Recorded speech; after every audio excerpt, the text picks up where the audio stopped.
Yes, people. Welcome back to another stream, man. We are live. We are going to be speaking title race. Who is involved in the title race? Have Arsenal and Liverpool done enough to close the gap on Manchester City?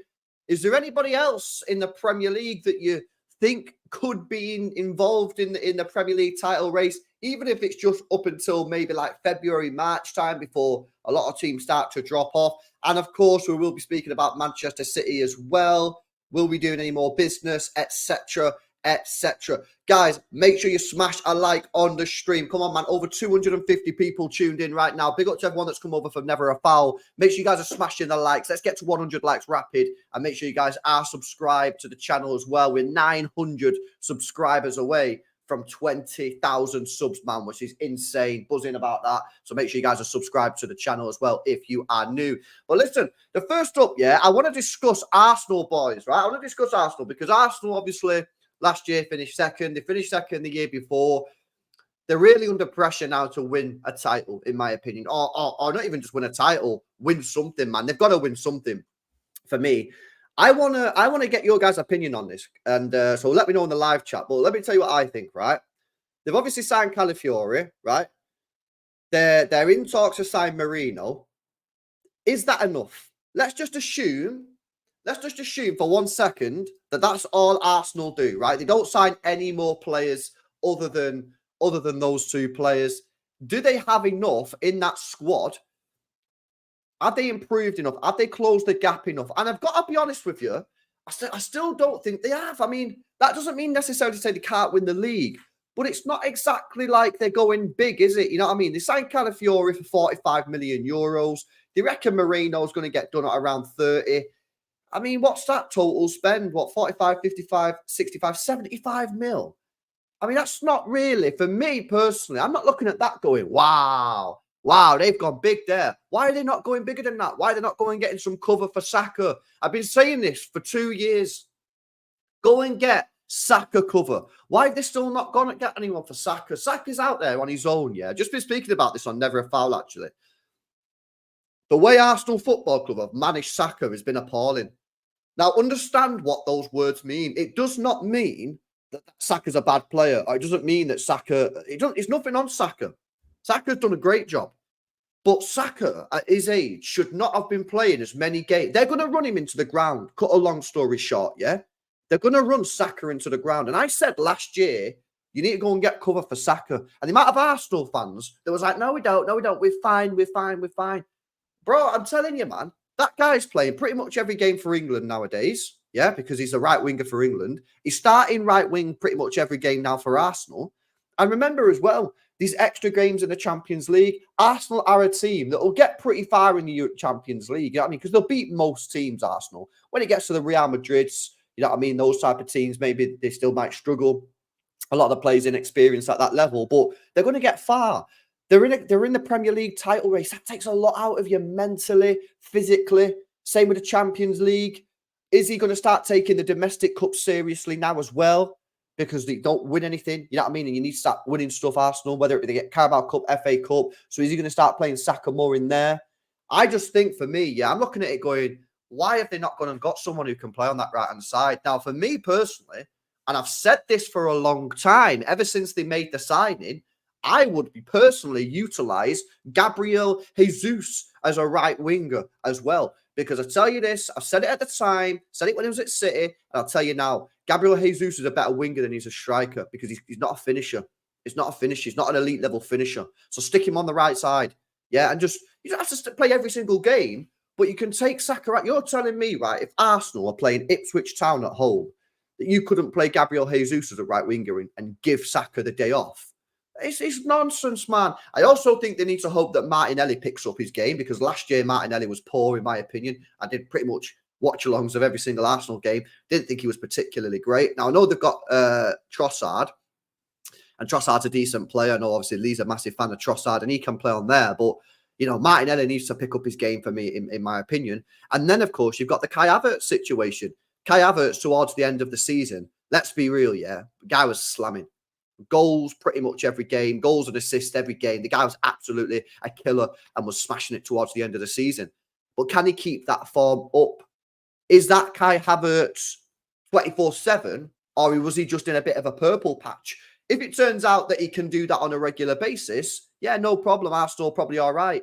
But if it turns out that that was just a bit of a purple patch and his goals and assists and goal involvements drop off, then are Arsenal going to struggle in terms of getting goals? So for me, yeah, Hugh, I'll send you the link now, bro. I just think personally, right, I don't think they've done enough. I'm going to send Hugh the link. Hugh's going to come on. I just don't think Arsenal have done enough. And of course, there is still 2.5 weeks left of the transfer window. Maybe that could be a difference. You know what I mean? Maybe that could be okay. Maybe they could have signed some players. But I don't understand why Arsenal haven't gone out there and just shelled out like 200 million quid and really said, we're going to go for this title proper. People say, oh, we've not got 200 million to spend. Well, hang on a minute, yeah. You've already made 31 million euros in sales. Yeah, you sold Smith Rowe. You've still got Nketiah to sell. You've still got Reece Nelson to sell. Fabio Vieira should be sold because he's not good enough at the football club as well. And this is where actually I've got to criticise Arsenal for this whole handling of the Eddie Nketiah situation. Why are Arsenal holding out for such a big fee? They should have just let him go, got the cash in. That's straight profit, by the way, yeah? Straight profit for Nketiah because it's from the academy and you could go out and buy a player. Do you know what I mean? I see a lot of people saying, oh, Arsenal, you know what I mean? This is their season. I'm looking at it thinking, I don't think they've done enough. Again, I feel like every transfer window with Arsenal, they're always left wanting an extra player, an extra 2 players. And again, I'm not saying that they can't win the Prem. Of course they could win the Prem. But if they don't win the Prem, I'd be looking at it going, because you didn't do enough business. And I don't want to hear this nonsense about Arsenal don't have the money. Arsenal have the money. Yeah. One of the biggest football clubs in the world. Huge, gigantic fan base. Insane match day revenues. Yeah, you've only bought one player at the moment. Currently, your spend's going to be about 70 mil. If you sell Nketiah, you sell Reece Nelson, you've already sold Smith Rowe, there should be plenty of money to go around to buy recruitments. And I don't understand why they just seem to be going, oh, we'll just leave it at that. I just don't get it, man, to be honest with you. They spend a lot, though. No, they have done historically, bro, but I always feel that with Arsenal, you just left going, yeah, they've not done quite enough there. I think we'll be all right. I think we'll win the league again. Whereas if they would have gone out, yeah, and bought a striker, say it's Ivan Toney. I'm not a massive fan of Ivan Toney, right? I don't think he's that great. But say they went out and got Ivan Toney, yeah, got a right winger and got a creative midfielder. And they've still got Calafiori and Marino. I'm looking at that going, oh, this could be a problem, yeah. And people are saying, oh, they can't do that. Why? Tony's what, 50 mil? A right winger, a backup right winger. It doesn't have to be amazing. It doesn't have to be like £100 million. You could go and get a relatively young, inexperienced guy because he's only playing backup to Saka. It could be 30 million quid as well. That's what, 80 million quid. And then a creative midfielder. I mean, I don't know who that would be, but I just don't think they've done enough. And I always feel that with Arsenal, yeah, that they just don't go far enough. And for me, I just feel like they're just not that serious, So, yeah, I'm interested to see what you guys are saying in the chat. Steven says, LB Arsenal will barely concede any goals with the squad that they've got now. But, bro, they didn't concede any goals last year. They had one of the best defenses in the league. I think they had the best defense in the league. They didn't win the league. So, for me, it's not just about the players. The starting 11 is very, very good. I give them that. But is the squad big enough? I just don't think it is, man. I really, really don't. Adingra has been linked, says Emirates era. Zane, Liverpool fan, says, us and Arsenal aren't serious, LB. You think Pep Guardiola is looking at us quaking in his boots? He's laughing at us. Well, you know what's funny is that you've just said there, Zane, is exactly what Jose Mourinho said. That's exactly what Jose Mourinho said about 6 months ago in an interview. I don't know if you remember the interview, but basically Jose Mourinho said that Pep Guardiola is laughing at the Premier League because none of the other teams are serious. None of the other teams are serious. I mean, listen, I spoke about Liverpool yesterday on the second channel. It's done mad views, to be honest with you. It's done like over 10k views on the second channel. Big up to everyone that's watched it. If you've not watched it, you ought to go watch it, man, because I pop off, I can't lie. But Liverpool are not serious, mate. And what they do is, yeah, they put out all this propaganda and PR about like, oh, Arne Slot wants to assess the team. And fans just lap it up like it's true. Yeah, I'm not being funny. When it comes to Liverpool, right, every single fan in the world knew that Liverpool needed a DM. But apparently Arne Slot wanted to assess the squad. It's nonsense, man. If you believe that, honestly, I think you're so naive. Like, respecting that, yeah. I'm not trying to call you out or anything, but if you believe that that was true, it's nonsense. And now apparently Liverpool fans are being told by various different journalists that now the Zubimendi deal's fallen through, they're not going to sign a 6. I just think it stinks, mate. I really do. I said it last month. I think Liverpool are not going to give him the money. I don't think the money's there for whatever reason. And in my genuine opinion, this whole Zubimendi thing seems like a smokescreen. Because people keep on saying to me, I was right in July, bro. And beyond belief, you know how much I was attacked by Liverpool fans when I said that? You know how much I was attacked by Liverpool fans? They was coming for me big time, bro. Pause, yeah? They was absolutely trying to cook me. You don't know what you're talking about. You're a waffler, all this kind of shit, yeah? In the comments, got a couple DMs as well. People just going absolutely sick at me for no reason, just because I spoke my mind. And it turns out I was completely right.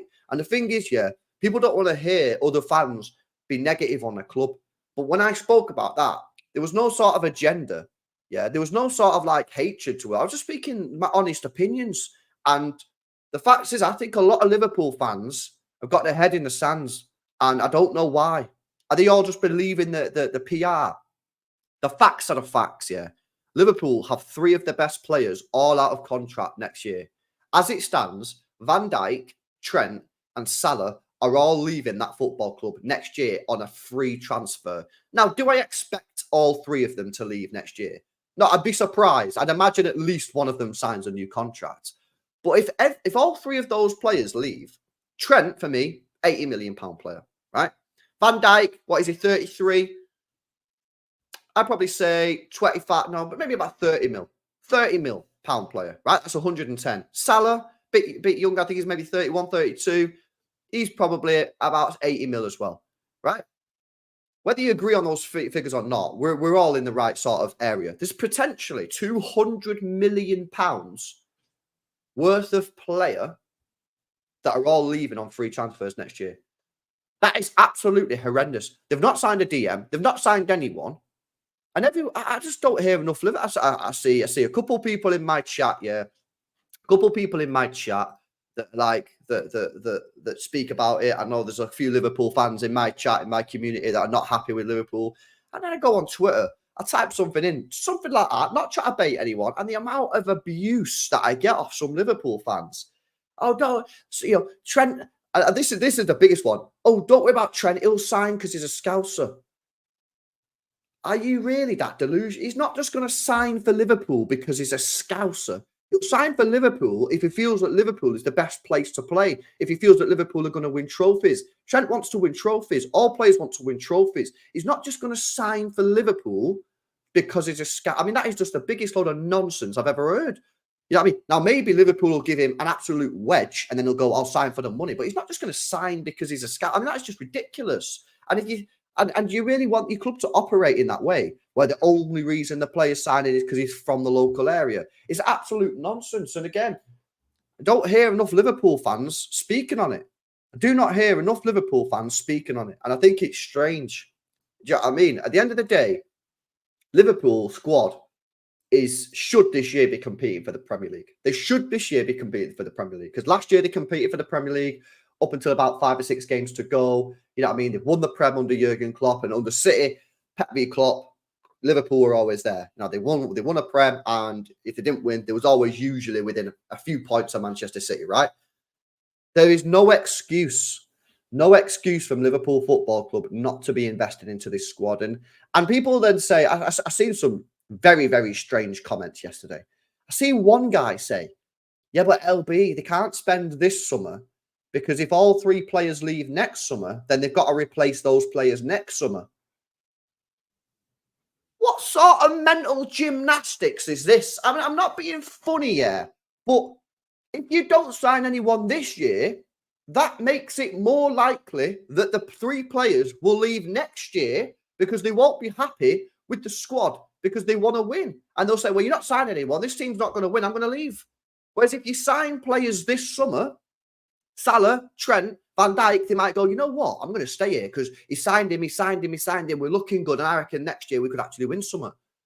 It's absolutely ludicrous. And not only that, yeah. if that is the plan, which is an absolutely wild plan, and in my opinion, that is just PR and mental gymnastics yet again. If your basic strategy is we're not going to sign anyone this year because they're all going to leave next year, we need to replace them.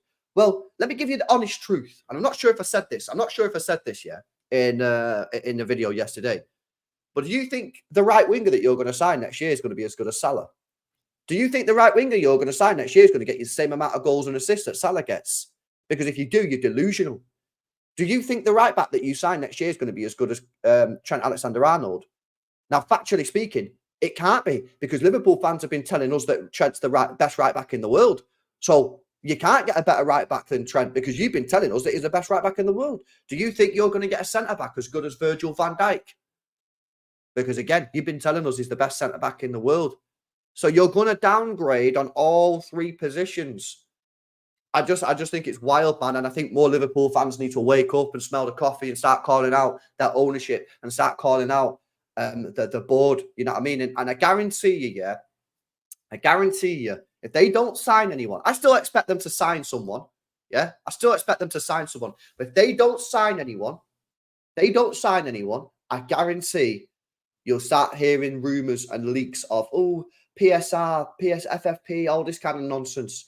And fans will lap it up and say, City, blah, City, this, City, that. We've only spent 20 million, lads.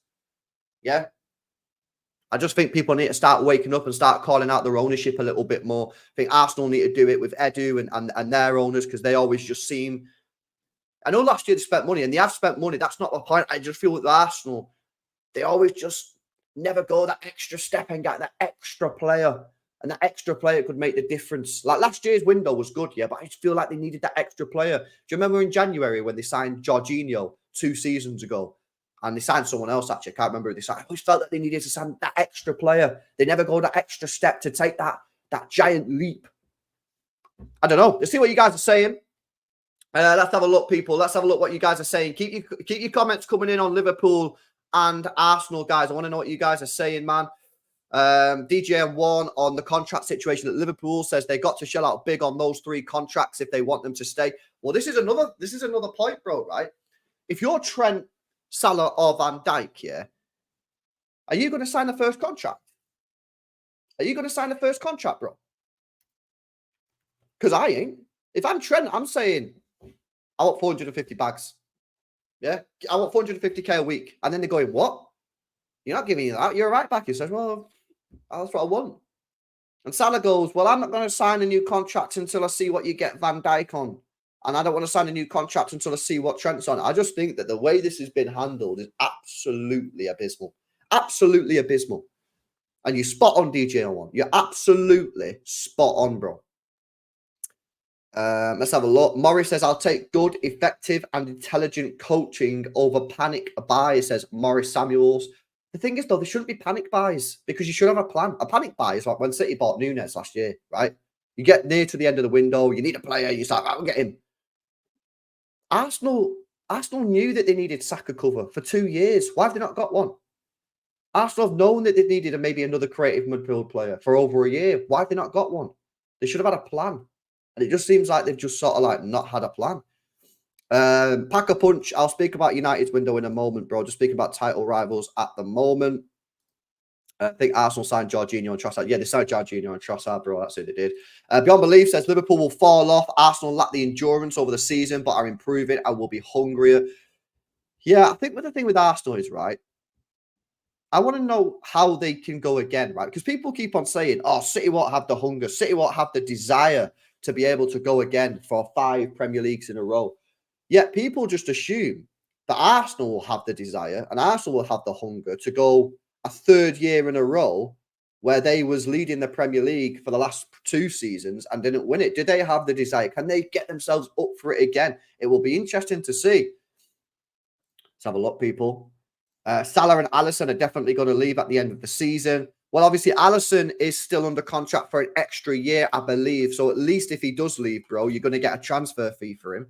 Let me just double check that. Oh, yeah, no, he's contracted until 2027. He's 31 years old. Maybe the Saudis are going to come in for him. But if he goes and Salah goes, that's not great, bro. Let's be real. Yeah, let's just call it as it is. Yeah, Salah, one of the best right wingers in world football. Alisson, probably the best goalkeeper in world football. I mean, I said it on my video yesterday, and I want to know what you guys are thinking. And again, if you're a Liverpool fan, please try and not think that I'm like having a go at you or your club as like the badge. I'm not. I'm just speaking my opinion. I think Liverpool are about to go into managed decline. I do. I think this is managed decline. The contract situation's a mess. You're not signing anyone. There's rumours that Alisson's going to leave. You're telling me that Salah's going to leave as well. I genuinely think that, not this year. I think this year you'll be all right. I think you'll finish top 4 this year because I think Salah will get you out of it. But I think going forward for the season after next, or 2025, 2026, and the seasons after, I mean, what's to be excited at Liverpool? What at this moment in time, what's going to excite you as a Liverpool fan? Because you've got 3 players potentially leaving, maybe 4 if Alisson leaves. Yeah, you're still not signed a DM. Money, the money situation seems to be drying up. You're not really spending the money. Chuck it in and go. Is this it? Are Liverpool about to go back to the Rodgers era and the Roy Hodgson era? I honestly, man, I genuinely don't say that to try and like. I genuinely just want to have a conversation and just get people's opinions on it. Let's see what people are saying. I feel as an Arsenal fan, need a striker more than a winger. Winger cover for Saka is probably going to be Jesus. Well, it should be Jesus, bro, because I've said this, but he doesn't seem to play Jesus that much on the right wing, bro, Arteta. But he should do. He should start utilizing them more. The thing is with the striker situation, and I do think they should have got a striker, and maybe Ivan Toney is the option. Yeah, I just think for me, who do they get? Because if Havertz continues to play like he did towards the end of last season, where he was very, very good, do you just have him and maybe Toney on the bench? Do you just rotate? I don't know. I feel like the Havertz situation is so weird because I just think, like, let me get his stats up towards the end of last season, lads, because he was slamming. And I just look at that and say, surely he's not going to carry on scoring the goals that he was towards the end of last season, man. Because look at this, right? Listen to these stats, people. Right, he scored 37 Premier League games, 20 goal involvements. I mean, that's fantastic as it is.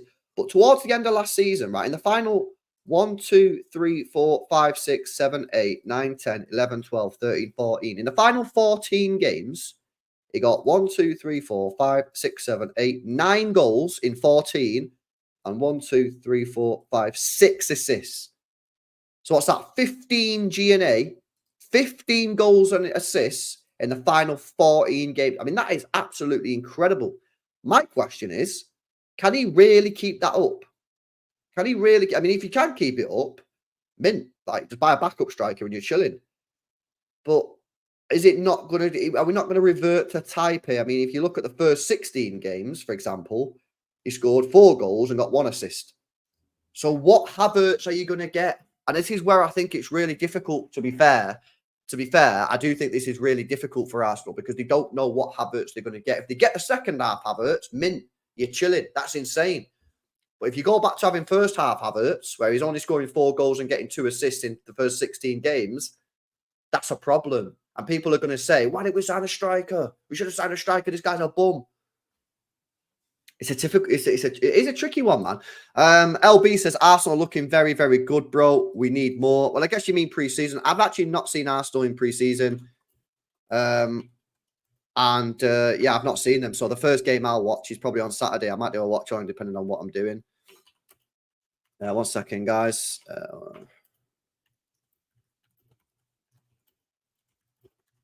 There we go. My bad, guys. Yeah, I've not seen too much of Arsenal, to be honest with you, but we'll see how they get on. And in pre-season, you can't really read too much into pre-season, in my opinion, man. You really can't. United watch along on Friday or not? I think so, but I don't think I'm doing anything. It just depends on whether I'm doing anything, bro. But I don't believe I'm doing anything. I don't believe I'm doing anything. So yeah, if I'm available, I'll definitely do one. I'm going to do the Super Cup tonight, by the way. I don't know if you guys want to watch that with me. I'm going to watch Real Madrid versus Atalanta. You wait for Super Cup, might as well watch it, innit? You know what I mean? Got nothing else to do, lads. Well, I don't. Maybe you do. What do you think of United's window? Says Packer Punch. I am going to come on to City in a minute, guys. A bit of news is dropping about City and the transfers. So I'll come on to that in a second. But let's speak about United's transfer window. First of all, I don't think United are anywhere in the title conversation. Just get that out there straight away. I don't think they're anywhere near good enough, and the manager's not good enough. So they signed Euro, but he's out for a little bit. Decent signing. Matthews de Ligt, yeah, been all right. You know, I think he needs to try and get his career back on track. His hype has massively died down. But listen, they've got 2 new centre-backs there. They needed 2 new centre-backs. They've got them. And the thing is with these centre-backs that they've signed, yeah, is that there's massive upside with both of them. There's massive upside with both of them. 1 second. Camera's gone off. Go. Just get rid of that. Boom. We are back. We are back. Although the internet seems to be a bit dead. Let me move, Brett. I'm going to move so the Wi-Fi stick. All right, here we go, lads. Chill, chill, chill. Right, you have to let me know if the Wi-Fi is chilling. But yeah, when it comes to United, I do think that their signings at centre-back have been pretty decent, to be honest with you. Because at the end of the day, right, Euro, decent signing. Matthews de Ligt, decent signing. And for me, I'm just looking at that thinking, yeah, I mean, it's not the worst, man. Like, you've got good players there. But unfortunately, you still have Erik ten Hag as the manager. And I just don't think Erik ten Hag is a good manager. I just don't think he's a good manager. And I don't think he's going to get United to where they need to be. And yeah, you know, people can say, oh, yeah, but he beat you in the FA Cup. And so what? So what, mate? He beat you in the FA Cup. Like, at the end of the day, he finished 8th. It's the worst season in Manchester United history in Premier League. Like, that's a serious issue. You signed Xerxes. Let's see how he gets on. I'm not sure, to be honest with you. Mazarawi, 15 mil, probably a good signing. Bit of backup, bit of cover.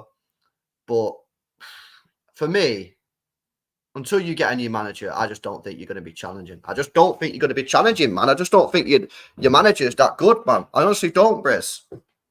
And people can be like, oh, you're just a hater, LB. I'm not a hater, man. Well, I do. No, to be fair, I am a hater. I do hate Man United, right? But it's just my opinion again, man. It's just my honest opinion. Let me see. What's Hugh doing? Hugh, are you coming in the chat or nah? Hugh, I don't know if you're still watching, bro. I've sent you the link if you want to join. I did send it. I sent you the link. So, yeah, bro. I think United's transfer window has actually been pretty decent. There, I said it. I do think it's been decent, but I don't think you're going to be... I'd be surprised if you got top 4 because I don't rate you. I don't rate your... I just don't rate your manager. United watching on Friday or not? Oh, I've already read that super chill. No, Hugh's coming on. Right, buzzing. Let me get this thing on screen. There's been some news coming out about City, guys. Okay, here we go. Let me share screen. How do I get this on the screen? Share screen. Bomber. Right, there we go. Right, let me zoom in, guys. Let me zoom in so you guys can see. There we go. Definitely need to get this new camera ASAP because this is a horrific. Right, so Ben Manson's just come out for Sky Sports News, and he said, while Manchester City are very happy with the shape of the squad ahead of the new season, the club are targeting 2 signings before the end of the month if they can find the right players. A central midfielder is on Manchester City's shopping list to come in this month, while the backup striker role is another position the club are looking to reinforce. So City, apparently, I do not believe this for 1 second, man. City are targeting 2 signings. 2 signings. I can't lie, man. I think that's cap. I'm sorry, man. I'm sorry. I just do. I just do think it's cap, Brett. 1 second, guys. Sorry, man. Sorry, boys. I'm just trying to do my car insurance at the same time as doing a stream. It's hard, bro. It's hard to do your car insurance at the same time. Ben Ransom is Sky Sports. Is Sky Sports. I think he's a fairly decent source on stuff like this. I think he's a fairly decent source, man. But if you think, I just don't think we're signing anyone, let alone 2 players, man. I just don't, man. Yeah, exactly, bro. I'm with you. I don't even think they'll get 1 in, never mind 2. I agree, man. I agree. Danny Ings to City. There we land. Oh, yo, there we land. Big up to that guy, man. Big up to him. Ben copying what Tommy says. Yeah, I don't know. I just don't think we're signing anyone.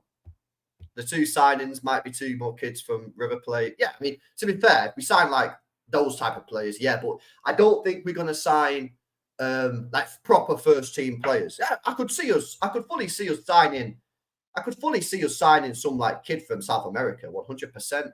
Like I got to sit in there, we feast. Come on, man. Tommy said, can't rule out Bruno G. Newcastle are interested in some City players. Swap deal is possible, plus 60 mil. I just don't see. Well, I don't get it. I don't understand why Newcastle would accept a bid of 60 mil. Let's be honest. Plus what? Calvin Phillips or Nunes. The only way I think that deal happens is if we offer him maybe 60 mil plus Matheus Nunes. And I've said this for a while. I've said, why are they not interested in Matheus Nunes? Matheus Nunes is a decent player, man. So I don't really understand it, to be honest with you. Don't really get it. Right, big up Hugh, man. Yo, bro, what are you saying? Whoa, you're still talking on my phone. Yeah, sorry, bro. I was just setting up there to sort a few things out. Were you saying you good? Yeah, bro. I'm just chilling. What do you make of this Ben Ransom news? Ben Ransom? Who's Ben Ransom? Ben Ransom is the Sky Sports reporter. Let me put it back on screen. He said this, bro. Look what he's saying. Central midfielders on Man City's shopping list to come in this month, while the backup striker role is another position the club are looking to reinforce. So he's suggesting we could be going for 2 players. You were saying the other day you don't think City are going to do any business in it. I don't think we're going to sign anyone. I think we will. I think we will. I got the feeling we will. I think we need it. I don't think the club are that naive to suggest that we don't. We have a more congested fixture schedule than ever. Where it's probably the thinnest in terms of depth Man City squad we've had in the Pep Guardiola era. I don't know, you can include 2016, whatever if you want, but since Centurions is the thinnest squad we've had. And a lot of people are saying, well, you can rely on these youngsters and Savios and Bobs and Nico O'Reilly's. And I'm all for promoting the youth and giving the youth opportunity, but I believe it has to be within reason. I think if City genuinely want to compete on 4, maybe 5 fronts, if you can include the European Super Cup or the European the Club World Cup, we're going to need more depth. The Rodri backup's paramount, but is it going to be an actual number 6? We don't know. My feeling is it'll more likely be a versatile midfielder, a Bruno G type who can play a multitude of roles. And I also think we need another attacking option, because when you go through it, when you don't have, say, Foden and De Bruyne, let's say both of them aren't available at one period in time for one reason or another. What exactly are you left with in terms of attacking midfield? You're left with Kovacic, you're left with Bernardo, you're left with maybe Matheus Nunes, and even more of a maybe Jack Grealish. Are you saying all of them are capable of being the creative outlets and take the pressure from, say, a Kevin De Bruyne and a Phil Foden if they're not available? I don't think so. Nah, so for me, I'm looking at it going, you've got Kevin De Bruyne, Phil Foden as your main 2 creators. Yeah. And then your backup options, should both of them be injured or suspended, which is, unlikely but possible. You've got Grealish. A lot of people want to see him moved in the middle. McAtee and Oscar Bob. So I think you've got enough to get away with it. I personally. I disagree. I just think we're missing that. We're missing that extra player. Like, when you're saying like about Arsenal and Liverpool, or was it more Arsenal? I think so. A few minutes ago, like, have they done enough? Have they done enough to strengthen? Do we have enough? Because in previous years gone by, if you'd have, say, a Foden or a De Bruyne, you also had a Gundogan, you also had a Mahrez, you also had a Bernardo, and all these guys you were able to heavily rely on them. You knew exactly what you're getting from them. So say you had Gundogan and De Bruyne on the pitch, you still got other players to come off the bench who can do that. They're still very much unknown quantities, and I think it's a lot of pressure to put on your McAtees and your Bobs and these kind of guys. I don't see why not, where 1 or 2 of them can't become a lot more mainstay. Oscar Bob I'm looking at the most, but do we have that depth to play 70, 75 games and expect to compete on all fronts? I personally don't think so, but I'm more than happy to be proven wrong. There's nothing I'd love to see more than a McAtee, a Bob, and a Savio all absolutely smash it from Sunday afternoon. But that's also a big if, isn't it?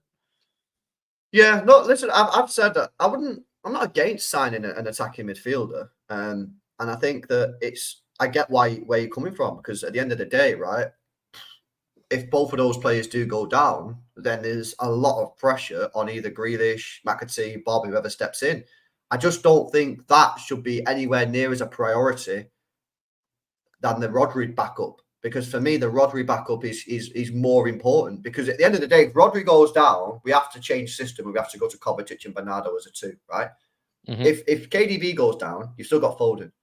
If Foden goes down, you still got KDB. The only way like then we're at risk is if both of those guys go down, which, like I say, is possible. It's unlikely that they both go down at the same time, although it is completely possible, I accept. And even then, you still got Grealish, which a lot of people want to see in that 10 role. A lot of people think he can do it. You still got Oscar Bob and McAtee, so you still have options. My thing is, and this is why I was questioning the Eze links, and I was questioning for 15 minutes the Luis Diaz thing yesterday. Is I don't understand why we prioritize a attacking midfielder over a DM. I think a DM is the most important thing that we should be doing. No, I agree. And that's why I'm like, don't want Eze right now. I wouldn't mind Eze. I know a lot of people are against it. I wouldn't mind it. I agree, and it has been that way since April. You know what I'm saying? Since way before the transfer window, since way before the Euros. We said, look, this summer it's paramount that City get a backup for Rodri because the geezer's not going to play 70, 75 games. And the reality is he now has, I'm 99% sure, can you confirm it's a hamstring problem he's dealt with the last couple of weeks? Who's that? Rodri. I think it was. Yeah. So look, he's dealt with a hamstring thing, right?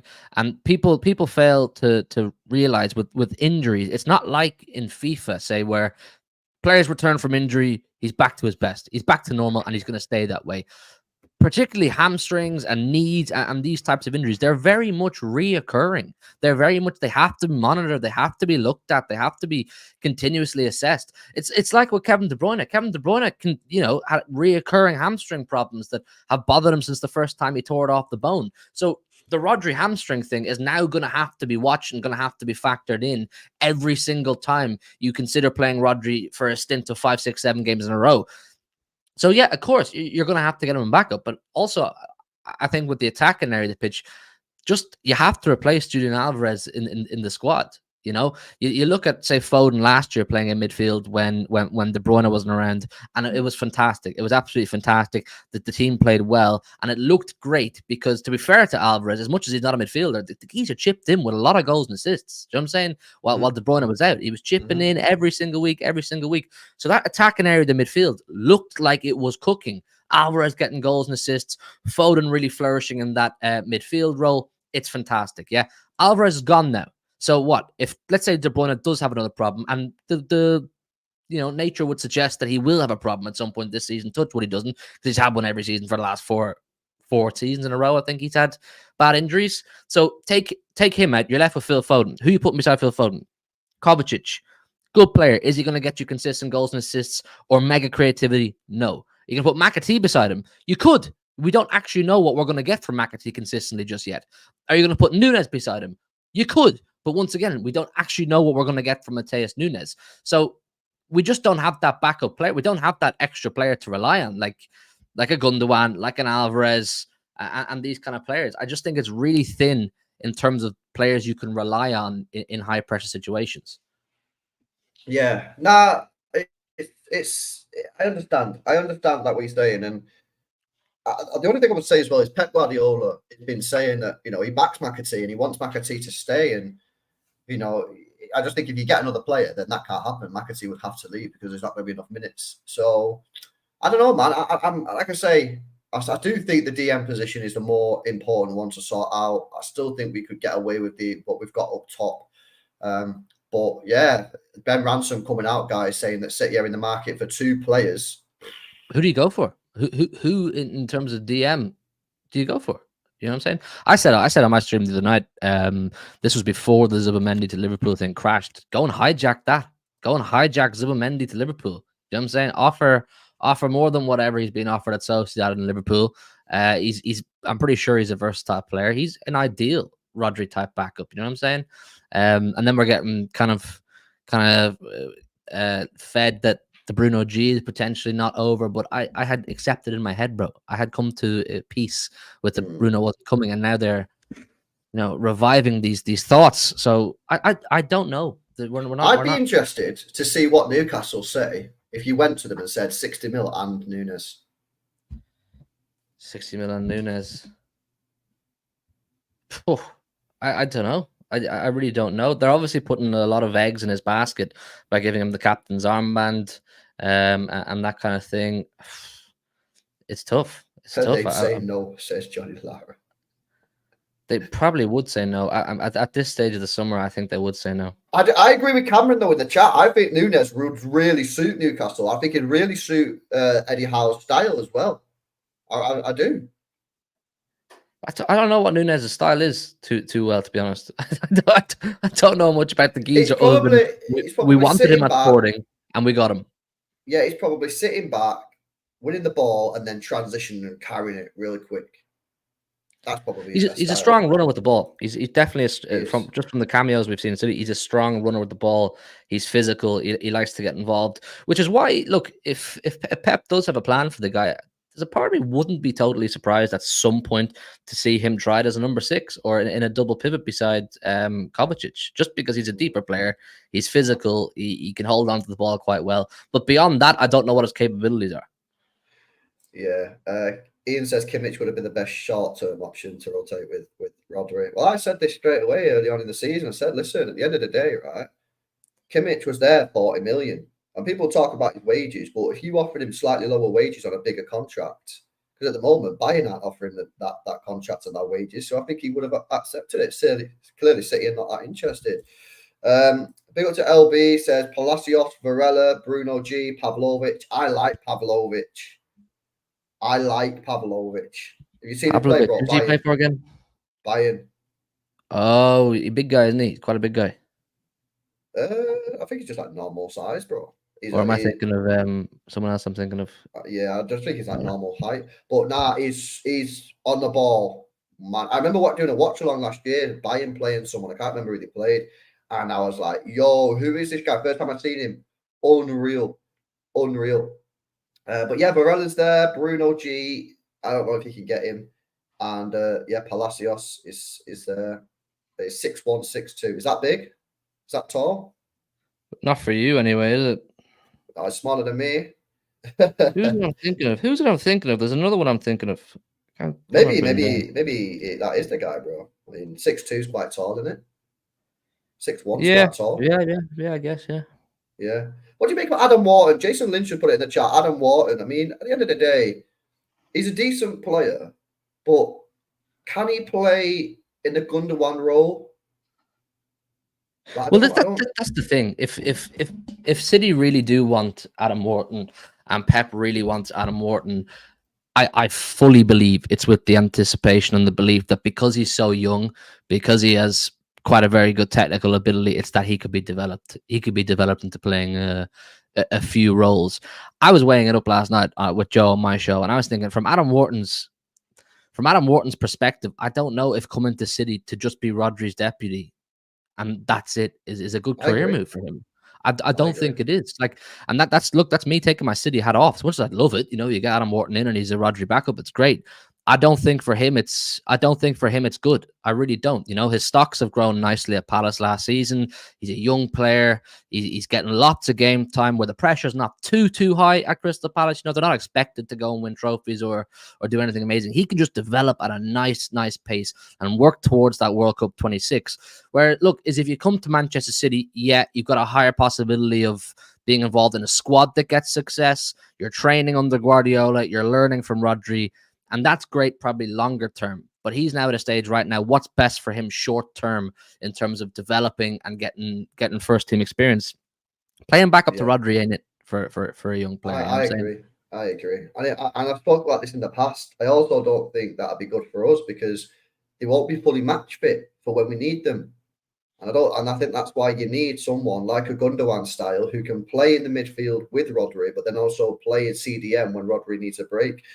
Let's have a look at some more of these chats. Dopa says, extremely hot take. We bring Raheem Sterling back and have him compete on the left wing with Doku. Move Jack to midfield, then focus on Rodri backup. That is a hot take, bro. It's crazy take. It's crazy. That is nuclear hot, bro. That is nuclear hot. Bro, I touched my screen and just burnt my finger, man. That's crazy. Yeah, I don't know about that one, though. But he is leaving Chelsea by all accounts. So I'll be interested to see where he's gone. I say this, though, his career has fallen off. Do you remember when he went to Chelsea and said he wanted to win Ballon d'Or? I knew straight away that the guy was like, not going Did to he do say it. that? Yeah. Did he say Yeah, that? when he joined Chelsea, he was like, I've come here, I want to win the Ballon d'Or. And I was like, you need to, like, if you're saying that as a player, I know that you ain't like fully screwed on, bro, because you ain't winning the Ballon d'Or, bro. Nah, you're missing a few screws, mate. You're missing a few screws if you're saying things like that. I feel for him. I feel for him. He's a total product of not too much too soon, because he obviously achieved a huge amount, but overexposure too young. You know, I'm a firm believer, and I say this with 16, 17, 18, 19-year-old players, to not give them too much football too soon, because they'll get to 28, 29, 30, and their best physical years are behind them.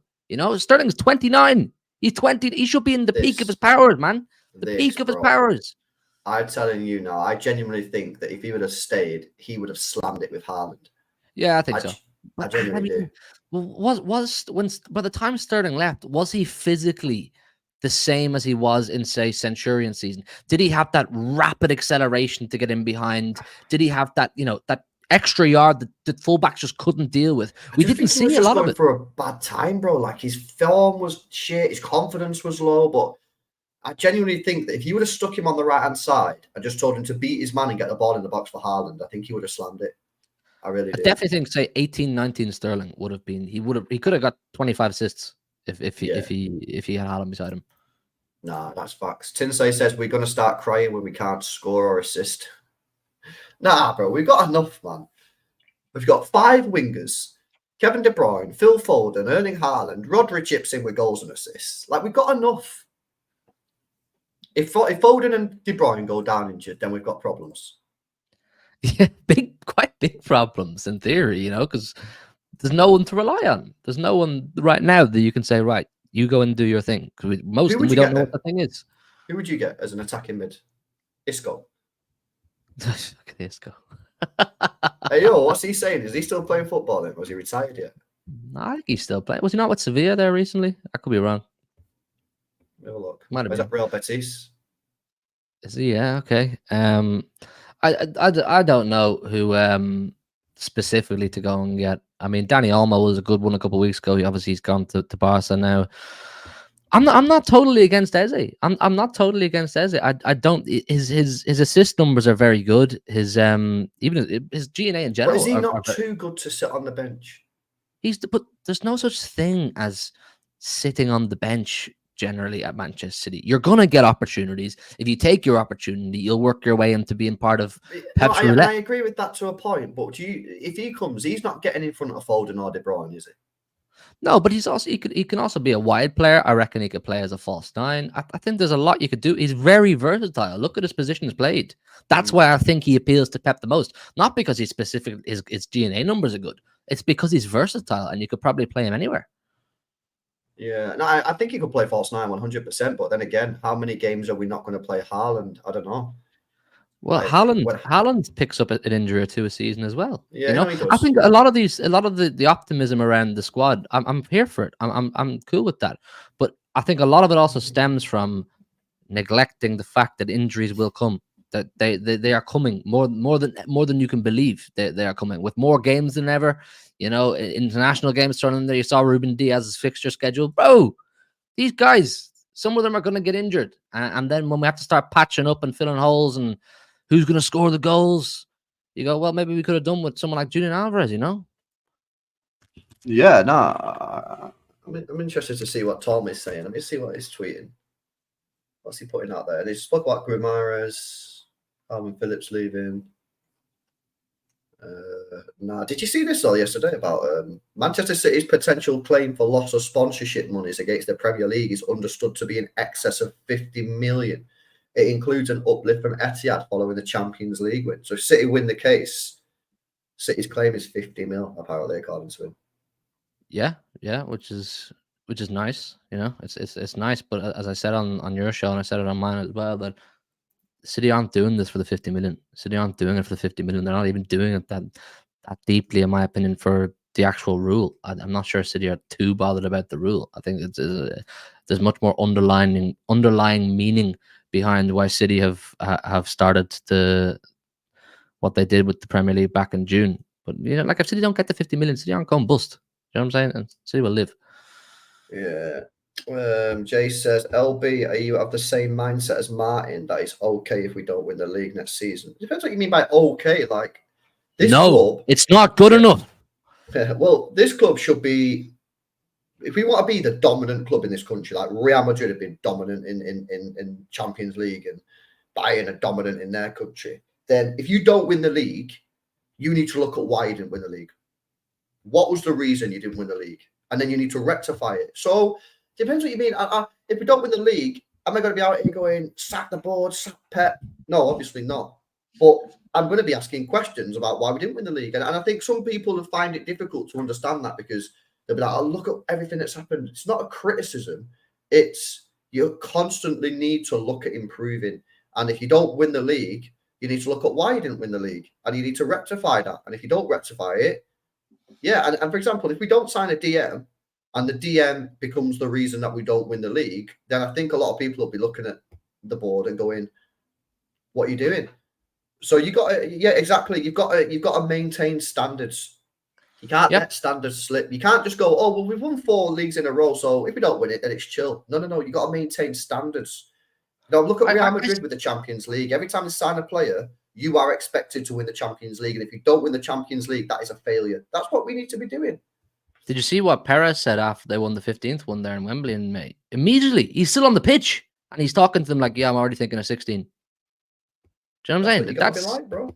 That's fucking mentality. Look, I get a lot of the people, and I understand it, and I agree with it in many ways. Where they're like, look, the club have come from such such trenches, rags to riches, quite literally, and seen so much success that we're spoilt in many senses. So just be grateful in that sense. But I'm also a believer in moving forward, and the standards of the club evolve. We've put ourselves now on a platform where we are one of the 2 greatest clubs sides in the world, right now. So then naturally you should want to keep building on that and try and sustain that rather than say, well, because we came from here, we're kind of cool with going backwards after having success. I think you have to be able to appreciate where you've come from to get to where you are now. But now that we're here, try and be ruthless about it. Keep going for more and more and more because football's cyclical. There will come a period in time in the future. It could be in 2, 3, 5, 10 years, whatever, where City aren't the powerhouse. You know what I'm saying? It's cyclical. It happened to Real Madrid in the last 10 years, at least domestically. So make the most of it while you have it. And we have the manager, we have the finances, we have the team. So 100%, I agree with you, bro. The standards are now at an all-time high, and you should make every effort to retain them at that level. Facts. Yeah, but you do that. But you don't do it in a way where you just become like a knob in it. Like you've got to still have rational thinking, and you got to be fair and stuff. So if we don't win the league because something out of the blue happens, fair play. Like it is what it is. But like if we don't sign a DM and we don't win the league because Rodri gets injured and the DM partnership of Kovacic and Bernardo doesn't work, then people are right to criticize the board because everyone knew we needed a DM. So it just depends on. It depends on the context of how you don't win the league. Again, if you get to 91 points and Arsenal get 92, like it just is what it is. Like, that's a shame. But you've got to be striving to win. And if you don't win, you've got to look at why you didn't win and make changes. Like that's just what it is, man. That's just what it is for me. Let me have a look at some more of these comments coming in, man. Big up to everyone in the building. Before you keep going, let me ask just totally hypothetically, if City were to not win the league this season, not a total fall off where it's like, look, we're out of the race by 3-4 games to go, but if City are pipped to the league by whoever, by a point or 2, would you be expecting a big summer, a statement summer next summer, being like, right, let's pull some big guns in, let's get this shit going again? Well, again, it depends on what happens. So, for example, if John Stones, I think a lot of players this year need to perform. I think if John Stones has a bad year with injuries, I think you've got to move him on next year. I think you've got to move him on. As much as that would pain me to do, because I love John Stones. I think when he's on form, I think he's our best defender. I genuinely do. But if he doesn't stay fit this year, I think you've just got to go. As much as I like you, mate, as much as I love you as a player, you're not fit. And if you're not fit, you're not worth anything to me as a club. So you'd have to move him on. I think Jack Grealish has to perform. If Jack Grealish has another bad year, I think he could find himself potentially on the edge of potentially being leaving. So that's two huge players that you might end up having to replace next year. Now, I hope we don't have to replace either of them. I really don't, because I love John Stones. Like I say, I think he's our best defender when he's fully on it. And Grealish, I want it to work for him. But at the same time, if it doesn't work this year, I have to potentially look at cutting my losses. Now, of course, it depends on who's available. If there's no one available that I can get in, then I might have to just keep him. But there are two players, for example, that it's very realistic to see them potentially leaving next summer. Walker, another one that, I think Walker's going to stay this year, and I personally would keep him this year. He wouldn't be my starting right back, but I'd keep him in the squad. It's highly likely that next year he's going to leave. So that's three players that you could realistically see leaving. And by the way, all three are English. True. Which then could potentially cause issues in terms of English quotas and stuff. I don't know how many we've got. But then you might have to look at bringing more English players in. Or Anthony Gordon, for example. Do you look at Branthwaite? Frimpong, I think, might be homegrown because he was in the City Academy, but not sure on that one. But there's three players straight away, bro, that you look at and go, three big players, huge players over the last 4 or 5 years, potentially all leaving next year. Yeah, well then, yes, you kind of have to see how the season pans out for certain individuals, don't you? I think you're right with the John Stones one. Like, it's kind of a hard one to even kind of instigate that conversation with Stones, because he's so loved and the fan base loves him so much. But then again, the reality of the situation is, Pep and the club are cutthroat. I think one of the major reasons in Aguero leaving was because he wasn't reliable anymore in terms of appearances. He wasn't racking up the amount of appearances you would really want, and that was obviously hard for us to part ways with. John Stones, obviously not the level of Aguero, but he's a total darling of the Etihad. Everyone loves him. But if you look at his numbers, bro, I think he's only made more than 25 appearances a season once or twice ever for Manchester City. So it's like, look, when you're fit and you're healthy, you're amazing. But you're not fit and healthy very often. So for him, it's a huge season. For Jack Grealish, yeah, of course. I made a video on Jack Grealish the other day. I just given a bit of a timeline as to how his career has looked, because I think people have spent a lot of time this summer criticizing Grealish, rightly so, for last season with it being underwhelming, but forgetting what he did offer us in the treble season. And there's no reason he can't do that again. There's no reason he can't do that again and improve further on that again with output. So, I mean, with Bernardo as well, do you think there's a world where next summer is the summer that we've expected for 3-4 years? That's 4 players then. That's 4 senior members of the squad. Player that could easily, and Kevin De Bruyne. Kevin De Bruyne. 5. Well, we're going to have no one left, man. But it's true. And you know what, actually, maybe that's the reason that City want 2 players this summer, because they know that next year is going to be huge. I mean, all them players that I've just mentioned there, it's completely realistic to see that they could potentially leave next year. All 6 of them. Well, this is something we have never, ever done under Pep Guardiola, is go through a summer of major transition. Yeah, major transition where it's like, whoa, a huge wave of players are leaving, and now we have a huge gap to fill. We've always been great at making it incremental. Summer by summer, a few will leave, you get a few in, and it's nice and seamless. So a major issue never seems to arise, which is why I think it adds further to, we do need more business, whether it's an Eze, whether it's a defensive player, or both, to simply just give ourselves less to do further down the road. Because if you're going to go and get 3, 4, and 5 players next season to replace those who are potentially leaving, that's 3, 4, and 5 new players who need to bed in, who need to adapt. So you can already look at the following season after that and go, it might be a little bit, turbulent. And is Pep Guardiola even going to be there? You might have no manager either. So business this summer could make your life a lot easier for next summer. Mm-hmm. Nah, spot on. Let's have a look at some of these comments. By the way, guys, make sure you guys are smashing up the likes, man. Nearly 600 people tuned in.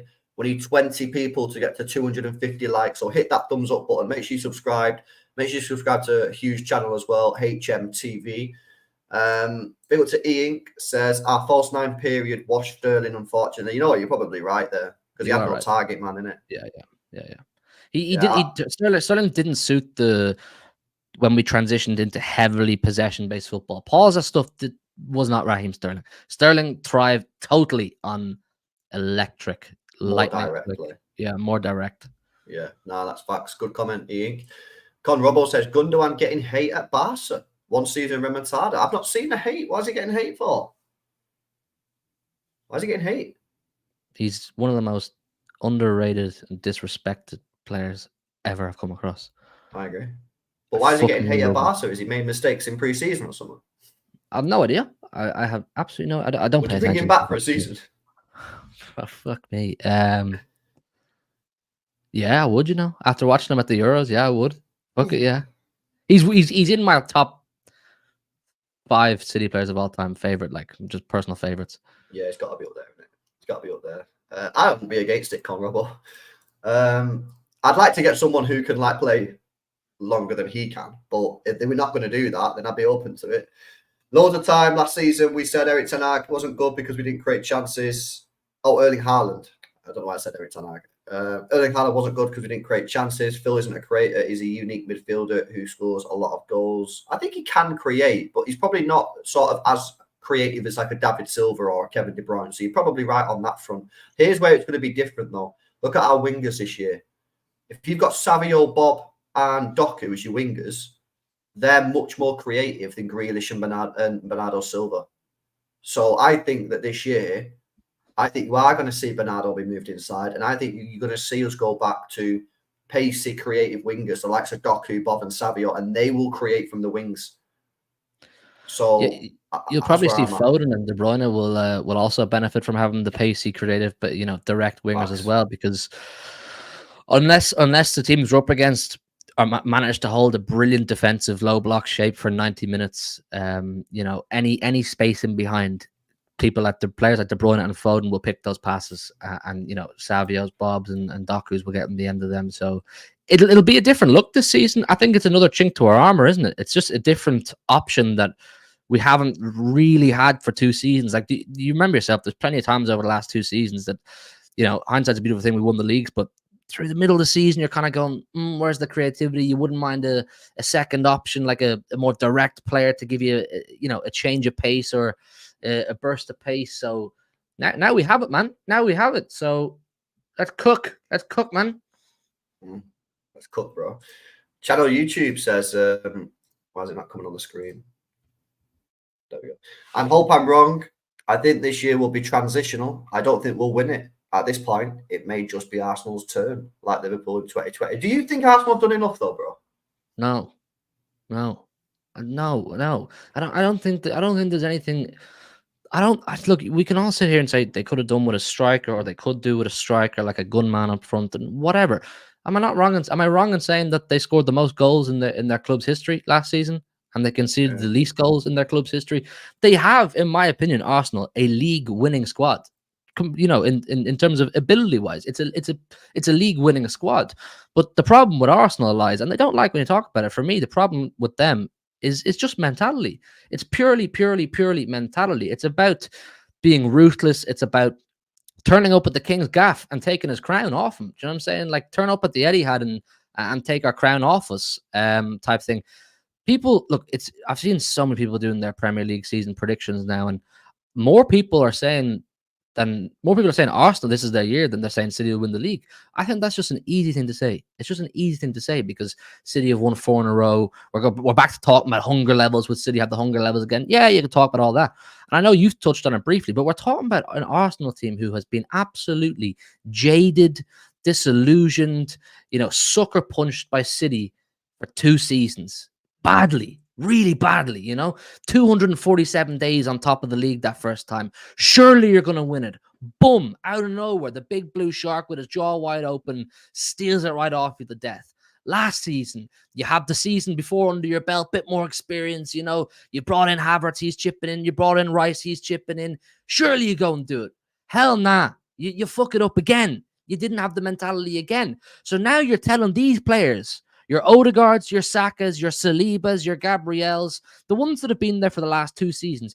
You got to get up and go again, lads. You got to get up and go again. And that's romantic. That's nice. That's great. You know, here, North London forever. We're going to go and do it this time. Much easier said than done over 9 months. Much easier. And now that they do have a very good squad, there's expectation on you to do something in the Champions League. Leave some sort of a stamp on Europe. Because once we started getting good and building a reputation, people are like, oh, so you need to go and do it in Europe now. If you really are a great team, go and do it in Europe. Go and win a cup. You haven't won a cup since Unai Emery's squad under Arteta, that FA Cup that year. You've no silverware to show it. So there's pressure. Go and get your league. Go and win a cup. Show us something in Europe. Are you telling me that that's, you know, just out of pure hunger that's going to happen? I'm not sure. I'm not sure, especially not with Pep Guardiola knocking around. It's much. It's an easy thing to say. This is their year. This is their year. Yeah, man. There's a lot more to it. Yeah, and I think surely Arteta's under pressure this year. Surely he's under pressure. If he doesn't win anything this year, I mean, they're just going to keep him forever until, like, what's going on here? Like, surely if he doesn't win anything, they've got to move him on. Vibes, then. It's Gareth Southgate vibes, because then you're just there purely because you've got everyone feeling happy. Do you know what I'm saying? You've got the dressing room feeling happy. You've got everyone singing North London forever. Everyone gets to pet the dog every morning, and everyone's happy. So you've made Arsenal happy again. Yeah, everyone's going around with a smile on their face. But are you winning silverware? No. Wait up, man. What do you want? Yeah, no, I agree. I think this is the year that they have to win it, and if they don't, I think they've got to move him on. Big up, man. Big up for jumping on, bro. LB, don't you think that with 115 out, players will be more motivated in case any point deduction? I don't think so, Tinya. I don't think that's how the City operate. I don't think that's how they operate, man. In my personal opinion, I don't think the players are going, we need to smash it just in case we get point deductions. I think they'll just play the game. And if they get points deductions, they get point deductions. It is what it is. We probably won't win it. But yeah, man, I don't see that personally as a thing. I don't know if you see that as a thing. What was it? This question. Do you think that the players are going to be more motivated in case they get a points deduction? I don't think they'll be more motivated. I don't think the players are even thinking about that. I don't think it's in their thought process. I would imagine the coaching staff and everybody above the players are doing a very good job at sheltering the players from that sort of thing. Yeah. Well, my question is, why are you not so bothered about Arteta? It's not that I'm bothered about him. I think I see you in the chat quite a lot, Jacob. So big up, man, for tuning in. Yeah. My point is, I'm not like obsessed with Arteta or Arsenal. My point is, Arsenal are a good team. You have a team that can win trophies. That I'm not saying that as a patronising way. I'm being deadly serious. You're a good football team. My question to you and my sort of like just opinion is that if he doesn't win anything again, that'll be what, 4 years without a single trophy? And that's a team that should be winning silverware. It's a team that has been in the position to win the Premier League 2 years in a row and hasn't seen it out. So my point is, if he doesn't win anything again, at what point do you go, this team should be winning and you're not getting it across the line? So sorry, we're going to have to move you on and try and get a manager that can get it, that can get across the line. That's the point, bro. It's not that I'm bothered about it or like obsessed. If you want to keep him, keep him. He's not winning anything. It's better for me. It's better for me as a City fan that you keep him because he doesn't win anything.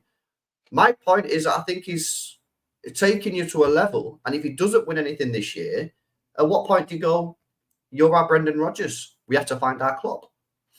I don't think he's obsessed with being Arteta if you're talking about your direct title rivals or who you expect to be your direct title rivals. You know what I'm saying? I'm not obsessed with Arteta. I'm obsessed with the Premier League title race. And, you know, unless if you're just going to call it obsessed, if we're saying anything other than this is Arsenal's year, well, yeah, fucking hell, I'm obsessed, man. We have to be able to have conversations. You know what I'm saying?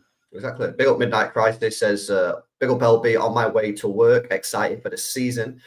Says Midnight Crisis, I'm buzzing for the season, bro. I'm absolutely buzzing, man. And have a good shift, mate. Whatever you're doing, have a good shift. Earn that bag.